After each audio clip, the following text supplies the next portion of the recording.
अस्सलाम वालेकुम स्टूडेंट्स। तो मेरा नाम है असद अली और हम क्लास 10 फिज़िक्स के चैप्टर नंबर 11 को पढ़ रहे थे, जो कि है साउंड।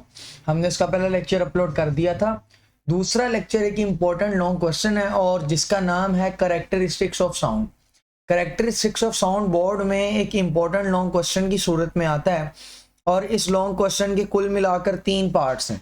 तो मैं ऐसा कहूँगा कि it is an important long question और ये बोर्ड में जो है ना, इसके 3 पार्ट्स आते हैं। अच्छा, इसका पहला पार्ट है लाउडनेस। लाउडनेस पहला और सबसे लंबा पार्ट है, तो सबसे पहले हमने इस टॉपिक में लाउडनेस पढ़ना और लिखना है। इसके बाद आता है पिच। आपने देखा होगा कुछ लोगों की आवाज़ वजनी होती है, कुछ की आवाज़ पतली होती है, उसको पिच बोलते हैं, ये हमने पढ़ना है। और फिर आती है क्वालिटी। गिटार की आवाज़ अलहदा, ड्रम की आवाज़ अलहदा, ये सारी बातें क्वालिटी में आती हैं, तो ये पढ़नी है हमने। अब एक इंपॉर्टेंट लाइन में लिख रहा हूँ कि sounds of different objects can be distinguish. बेटा ये लफ्ज इस टॉपिक में बहुत आएगा। डिस्टिंग्विश का मतलब होता है डिफरेंस करना। उर्दू में लिखूं तो इसका मतलब हो जाएगा फर्क करना। On the basis of different characteristics. तो ये साउंड की 3 अलग अलग करेक्टरिस्टिक्स हैं। तो अलग अलग चीजों का अगर आपने साउंड कंपेयर करना है तो फिर उसको हम करेक्टरिस्टिक्स ऑफ साउंड से कर सकते हैं। तो सबसे पहले हम स्टार्ट करेंगे हमारा आज का टॉपिक, दैट इज लाउडनेस। पहला टॉपिक है हमारा लाउडनेस और ये शॉर्ट क्वेश्चन में भी आ सकता है। अब जरा सुनना लाउडनेस क्या होती है। लाउडनेस वही बात कि करेक्टरिस्टिक्स ऑफ साउंड है। अभी हमने करेक्टरिस्टिक ऑफ साउंड वाला टॉपिक शुरू किया है और उसके 3 पार्ट्स है। उसमें पहला पार्ट है लाउडनेस। तो लाउडनेस साउंड की एक करेक्टरिस्टिक है बाय विच लाउड, लाउड का मतलब है बहुत ऊंचे, और फेंट, फेंट का मतलब होता है बहुत मध्यम, जिनकी आवाज बहुत कम होती है। साउंड्स कैन बी डिस्टिंग्विश, और डिस्टिंग्विश का लफ्ज मैंने भी आपको समझाया, फर्क करना। तो लाउडनेस साउंड की ऐसी करेक्टरिस्टिक है, ऐसी प्रॉपर्टी है, साउंड की ऐसी प्रॉपर्टी है जिसके जरिए हम क्या करते हैं, हम लाउड और फेंट, बहुत ऊंची और बहुत मध्यम, बहुत ऊंची और बहुत हल्की आवाज में फर्क करते हैं। तो अक्सर हम देखते हैं आवाज बड़ी ऊंची होती है और अक्सर हम देखते हैं आवाज बहुत कम होती है। ये जो फर्क हमें पता चलता है ना, उसको नाम हमने किस चीज का दिया हुआ है, लाउडनेस। लाउडनेस, तो लाउडनेस हमें लाउड और फेंट साउंड के दरमियान फर्क करके देती है। अब इसमें ना इसकी तरह एक और बात, फैक्टर अफेक्टिंग लाउडनेस। लाउडनेस को कितने फैक्टर अफेक्ट करते हैं, यानी कितने फैक्टर्स पर ये डिपेंड करती है। तो इसका पहला फैक्टर है एम्पलीट्यूड ऑफ वाइब्रेटिंग बॉडी, इसको पढ़ते हैं अभी। दूसरा एरिया ऑफ वाइब्रेटिंग बॉडी, इसको भी पढ़ते हैं। और तीसरा distance from the vibrating body. इसका मतलब यह है कि लाउडनेस आगे से कितने फैक्टर्स पर डिपेंड करती है, 3 फैक्टर्स पर डिपेंड करती है। लाउडनेस है क्या, ये साउंड की ऐसी करेक्टरिस्टिक है जो लाउड और फेंट साउंड में फर्क करके देती है। हम जो बहुत ऊंची और बहुत नीची आवाज में फर्क कर पाते हैं उसको बोलते हैं लाउडनेस। और उसके फैक्टर्स कितने हैं, 3। वो 3 फैक्टर्स पर डिपेंड करती है। इसमें पहला फैक्टर हमारे पास क्या है, एम्पलीट्यूड ऑफ वाइब्रेटिंग बॉडी। दूसरा है एरिया ऑफ वाइब्रेटिंग बॉडी और तीसरा है डिस्टेंस फ्रॉम वाइब्रेट। तो एक एक करके ना ये तीनों फैक्टर्स पढ़ते हैं। तीनों फैक्टर्स एक एक करके पढ़ेंगे और उसके बाद हम अगले पिच के ऊपर चलेंगे। तो स्टार्ट करते हैं। पहले हमारे पास है एम्पलीट्यूड ऑफ वाइब्रेटिंग बॉडी। बेटा अब मैंने पहले आपको ये लफ्ज समझाना चाहता हूं, ये एम्पलीट्यूड का लफ्ज एक्सप्लेन करना चाहता हूं, जरा समझिएगा इस लफ्ज को। बेटा इधर देखें, ये आपके पास मैंने बनाया एक सिंपल पेंडुलम, ठीक, सिंपल पेंडुलम। अब मैं इसको ये इसकी मीन पोजीशन है, क्योंकि रेस्ट में है तो मीन पोजीशन है। मैं इसको ना यहां से उठाकर यहां ले आता हूं, तो ये इसकी एक्सट्रीम पोजीशन आ गई। बेटा इस मीन पोजीशन से एक्सट्रीम पोजीशन तक जितना फासला होता है ना, उसको बोलते हैं एम्पलीट्यूड। एएमपी से लिख दिया एम्पलीट्यूड। तो एम्पलीट्यूड मीन पोजीशन से एक्सट्रीम पोजीशन का मैक्सिमम फासला होता है। अब मैं आपको एक और बात समझाना चाहता हूँ। ये ना मैं आपके सामने एक वेव ड्रॉ करने लगा हूँ, ये एक वेव है, ये आ गई एक वेव। अब ये जो आपको बीच में सेंटर में लाइन नजर आ रही है ना, ओ, ये है मीन पोजीशन, ये वाली पूरी लाइन, ये मीन पोजीशन है। तो मीन पोजीशन से ये वाला मैक्सिमम फासला, मीन पोजीशन से मैक्सिमम फासले का नाम मैंने अभी आपको क्या बताया, एम्पलीट्यूड। इसी तरह इस मीन पोजीशन से मैक्सिमम फासला, ये भी क्या होगा, एम्पलीट्यूड। तो मुझे उम्मीद है आपको एम्पलीट्यूड समझ आ गया होगा। मीन पोजीशन से एक्सट्रीम पोजीशन तक का जो फासला होता है उसको बोलते हैं एम्पलीट्यूड। अब देखते हैं कि लाउडनेस और एम्पलीट्यूड में क्या फर्क है। असल में हम लाउडनेस का इसके साथ रिलेशन पढ़ रहे हैं ना, तो हम देखेंगे कि लाउडनेस का एम्पलीट्यूड के साथ क्या ताल्लुक है। तो ये बात है कि loudness of sound varies directly. Directly का मतलब है directly proportional, directly proportional. Varies directly का मतलब होता है डायरेक्टली प्रोपोर्शनल। तो क्या कहता है, कहता है कि लाउडनेस डायरेक्टली प्रोपोर्शनल है टू द एम्पलीट्यूड। जितना ज्यादा एम्पलीट्यूड लाउडनेस उतनी ज्यादा, और इसको मैं इस तरह से लिखता हूं, amplitude is directly proportional to loudness. इसका मतलब यह है कि जितना वेव का एम्पलीट्यूड बड़ा होगा उतनी उसकी लाउडनेस भी क्या होगी, ज्यादा। जितना आपका साउंड एम्पलीट्यूड ज्यादा, जितना साउंड का एम्पलीट्यूड ज्यादा उतनी लाउडनेस भी ज्यादा। समझ आ रही है बात? अब इसको जरा समझते हैं। बुक में उसने इस तरह से इसको एक्सप्लेन किया, मैं ना आपको आगे इसको एक और तरीके से एक्सप्लेन करूंगा। जरा पहले ये समझ लें। कहता जी साउंड प्रोड्यूस बाय अ सितार, ये गिटार की ही प्रजाति का एक शख्स है सितार, तो will be loud if we pluck it wire more violently. देखो गिटार के अंदर धागे बंधे होते हैं, ये मान लो गिटार का धागा है, मैंने ना इसको हल्का सा इतना सा प्लग किया, बस इतना सा इसको मैंने इस तरह वायलिन बजाते हैं ना, मैंने हल्का सा किया तो ये धागा इतना ऊपर आएगा, यानी ये इसका एम्पलीट्यूड है। लेकिन अगर मैं इसी धागे को बहुत जोर से प्लग करूं, यानी इतना प्लग करूं, तो अब ये धागा कुछ ऐसे होगा। अब देखो कि ये दूसरे वाले केस में और ये पहले वाले केस में एम्पलीट्यूड दूसरे वाले केस में ज्यादा है, तो आवाज भी दूसरे वाले केस में ऊंची होगी, यानी ये वाला लाउड होगा, ये वाला लाउडनेस, और ये वाला कम लाउडनेस, फेंट। तो मैं इसको बोल दूंगा फेंट, इधर लाउडनेस कम होगी, और उसको मैं बोल दूंगा लाउड, यहाँ लाउडनेस ज्यादा होगी। तो जितना एम्पलीट्यूड ज्यादा उतना लाउड। सिमिलरली एक और मिसाल देता है, when we beat a drum forcefully the amplitude of its membrane increases and we hear a loud sound. अब अगर आप एक ड्रम को बड़ी जोर से मारें, जोर से ड्रम को मारें, तो उसकी जो मेम्ब्रेन है, झिल्ली है, वो ज्यादा वाइब्रेट करेगी, उसका एम्पलीट्यूड ज्यादा होगा। ये ज्यादा एम्पलीट्यूड से आवाज भी ऊंची आएगी, आवाज भी ऊंची आएगी। लेकिन अगर आप उसको हल्का सा टच करें, हल्का सा मारें, तो एम्पलीट्यूड तो ज्यादा नहीं होगा, वो तो ऐसे हल्का हल्का थोड़ा थोड़ा वाइब्रेट करेगा, तो उससे आवाज ऊंची नहीं आएगी। तो यहां से बात साबित होती है ये वाली, ये बात आपने हमेशा याद रखनी है कि amplitude is directly proportional to loudness. आप जितना ज्यादा एम्पलीट्यूड करते हैं लाउडनेस उतनी ज्यादा हो जाती है। आ गई बात समझ? अब चलते हैं आगे, मैं ना आपको कहानी समझाता हूं एक मामले, ये जरा समझे, ये ना आपने समझना जरा गौर से, बड़े गौर से।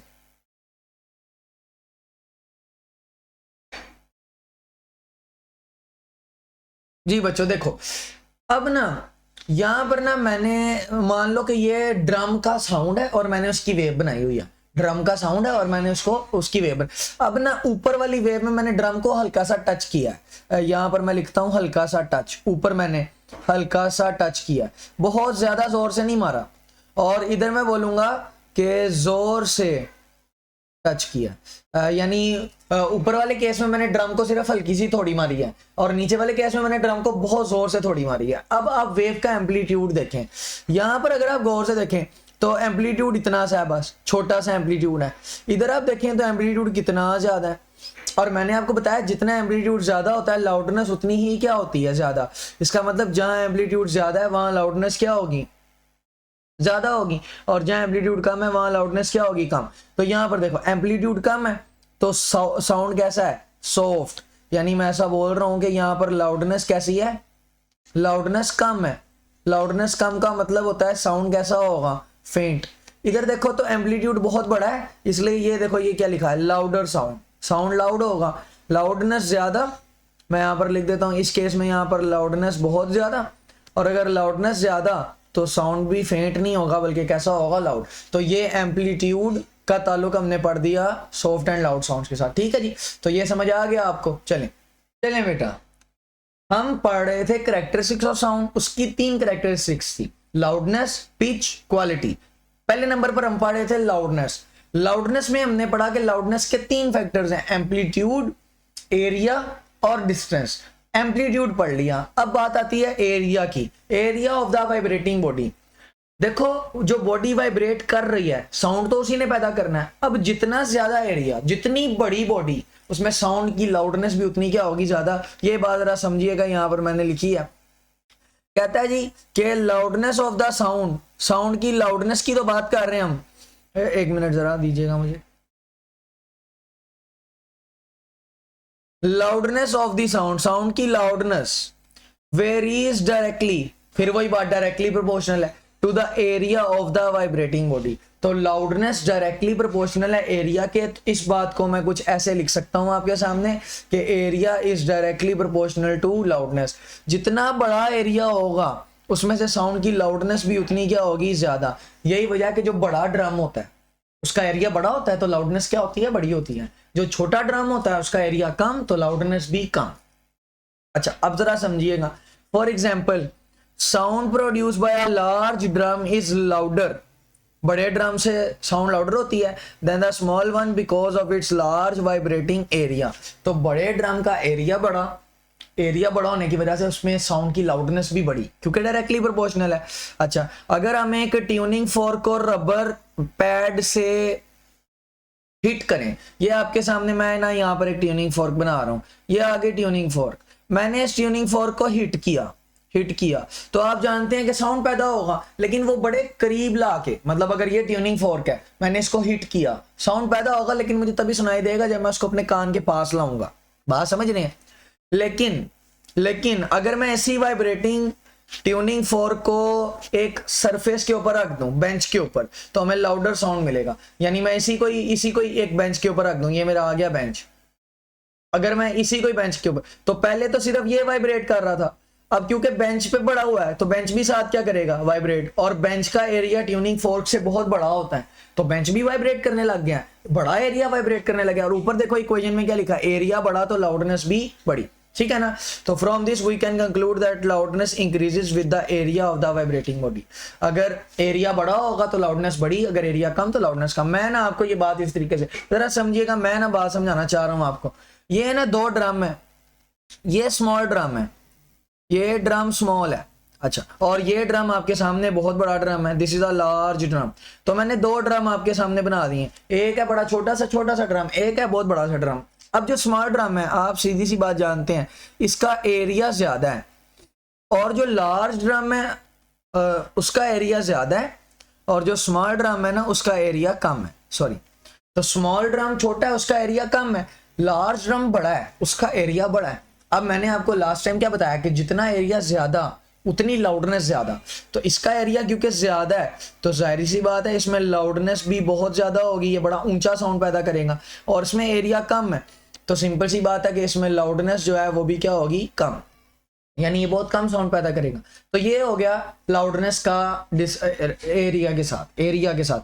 तो तीन चीजों पर लाउडनेस डिपेंड करती थी, एरिया पर और एम्पलीट्यूड पर और डिस्टेंस पर। तो एम्पलीट्यूड पढ़ लिया, एरिया पढ़ लिया, अगली बात है डिस्टेंस की। तो अब हम पढ़ेंगे डिस्टेंस। तो नेक्स्ट कॉन्सेप्ट जो है हमारा वो है डिस्टेंस फ्रॉम वाइब्रेटिंग बॉडी। फिर बता दूं कि हम अभी के लिए लाउडनेस का ताल्लुक पढ़ रहे हैं, किसका ताल्लुक पढ़ रहे हैं, लाउडनेस का ताल्लुक पढ़ रहे हैं।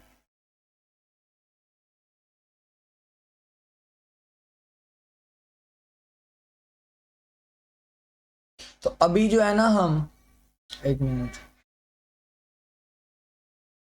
जी, तो अभी जो है ना हम लाउडनेस का ताल्लुक पढ़ रहे हैं डिस्टेंस के साथ, और डिस्टेंस है फ्रॉम द वाइब्रेटिंग बॉडी। आप वाइब्रेटिंग बॉडी से कितना दूर है, वाइब्रेटिंग बॉडी का मतलब है जो साउंड पैदा कर रही है।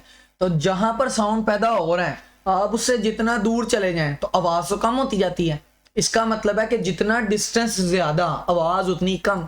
तो इधर देखो जरा, loudness is inversely related to the distance. Loudness का ताल्लुक कैसा है, इनवर्स है।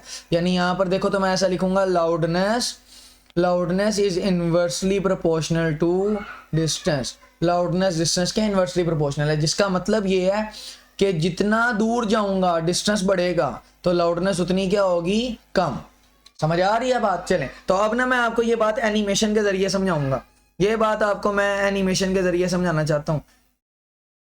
चलें, ये एनिमेशन देखें, ये ना आपके पास यहां पर है speaker, this is a speaker, और स्पीकर से आप जानते हैं क्या पैदा होती हैं, साउंड वेव्स। स्पीकर से पैदा होती हैं साउंड वेव्स, और ये साउंड वेव पैदा हो रही हैं। यहां पर दो अफराद आते हैं कहीं से। अब आप देखें कि पहले वाला बंदा जो है ये, इसका डिस्टेंस है D1, जो दूसरे वाला बंदा है स्पीकर से उसका डिस्टेंस है D2। ये वाला बंदा दूर है और ये वाला बंदा करीब है। अच्छा, अभी मैंने ऊपर आपको क्या बताया कि loudness is inversely proportional to distance. आप जितना दूर जाएंगे लाउडनेस उतनी क्या होगी, कम। इसको क्योंकि ये स्पीकर के करीब है, ये वाला बंदा, इसको आवाज ज्यादा सुनाई देगी। जो बंदा करीब है ना उसको आवाज ज्यादा सुनाई देगी, और जो बंदा दूर है, दूसरा नंबर वाला बंदा, तो उसको आवाज कैसे सुनाई देगी, कम। इसका मतलब यह है कि जितना डिस्टेंस ज्यादा उतनी लाउडनेस आपकी क्या हो जाती है, कम। ठीक है जी, चलें। तो ये हमारा लाउडनेस का टॉपिक क्लियर। अब चलते हैं पिच पे। लाउडनेस का टॉपिक क्लियर। मैंने बताया था कैरेक्टरिस्टिक्स ऑफ साउंड में 3 चीजें आती हैं, loudness, pitch, quality. Loudness clear है, अब चलते हैं पिच की तरफ। तो यहां पर सबसे पहले हमारा जो कॉन्सेप्ट है दैट इज द पिच। अब ये पिच क्या होती है बेटा, आपने अक्सर देखा होगा कि जो औरतें और बच्चे होते हैं ना उनकी आवाज पतली सी होती है, पतली आवाज होती है, और जो मर्द हजरात होते हैं उनकी आवाज जरा वजनी होती है, भारी होती है। ये जो भारी आवाज होती है ना, इधर देखें जरा, व्हाइट बोर्ड की तरफ ध्यान दें। ये जो भारी आवाज होती है ना, मर्दाना आवाज, इसको बोलते हैं grave, grave sound, grave sound. मैं यहां पर लिख देता हूं कि भारी आवाज को क्या बोलते हैं, ग्रेव, मर्दाना आवाज। अच्छा, फिर औरताना आवाज, औरतों जैसी आवाज यानी पतली आवाज, मैं यहां पर लिख देता हूं औरताना आवाज। तो औरताना आवाज को क्या बोलते हैं, श्रिल।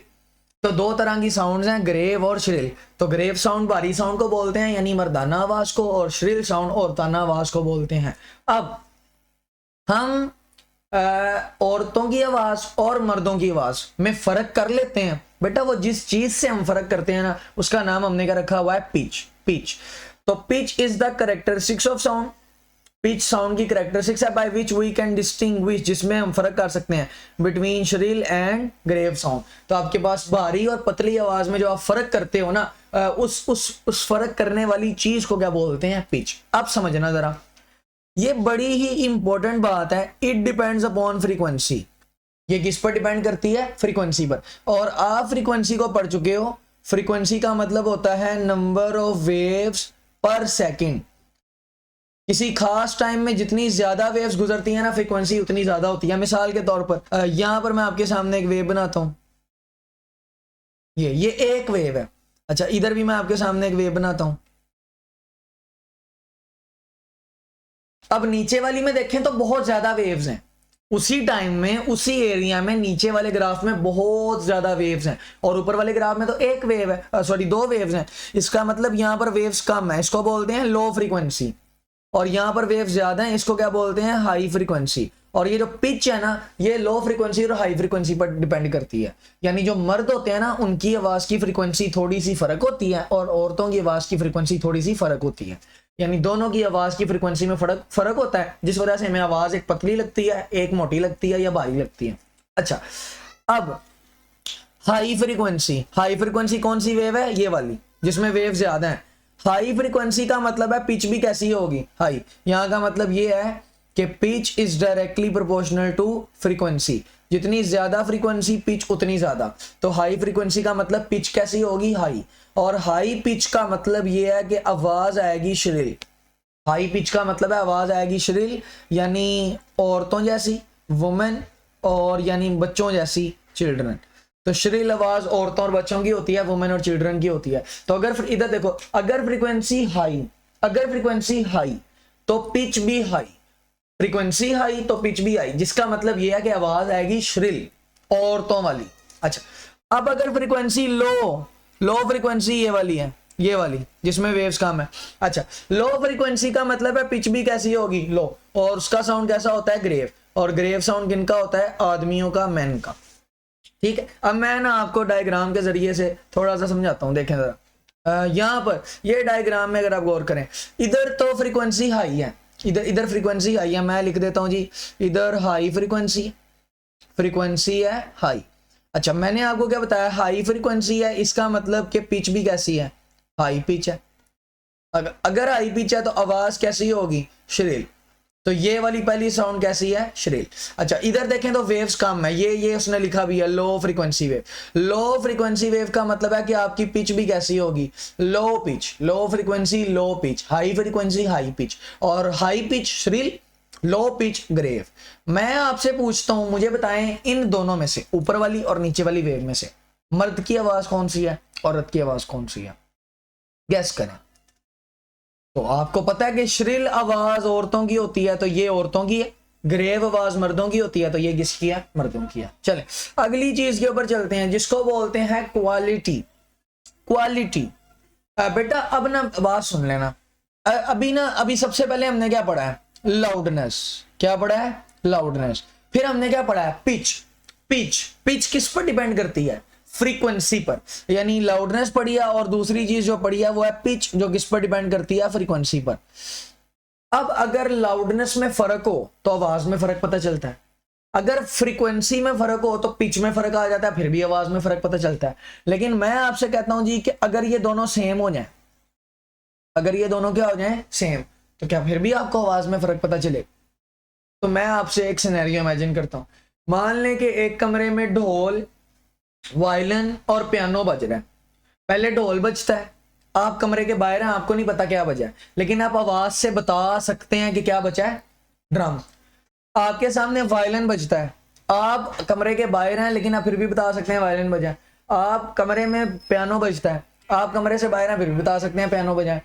इसका मतलब यह है कि अगर ये दोनों सेम भी हो जाएं फिर भी हम आवाजों में फर्क कर पाते हैं। वो जो चीज है ना उसको क्या बोलते हैं, क्वालिटी। तो जरा डेफिनेशन समझिएगा, कहता है the characteristic of sound, sound की कैरेक्टरिस्टिक्स है, इससे हम फर्क करते हैं टू साउंड्स में, दो साउंड में फर्क करना है जिनकी सेम लाउडनेस है और पिच भी क्या है, सेम।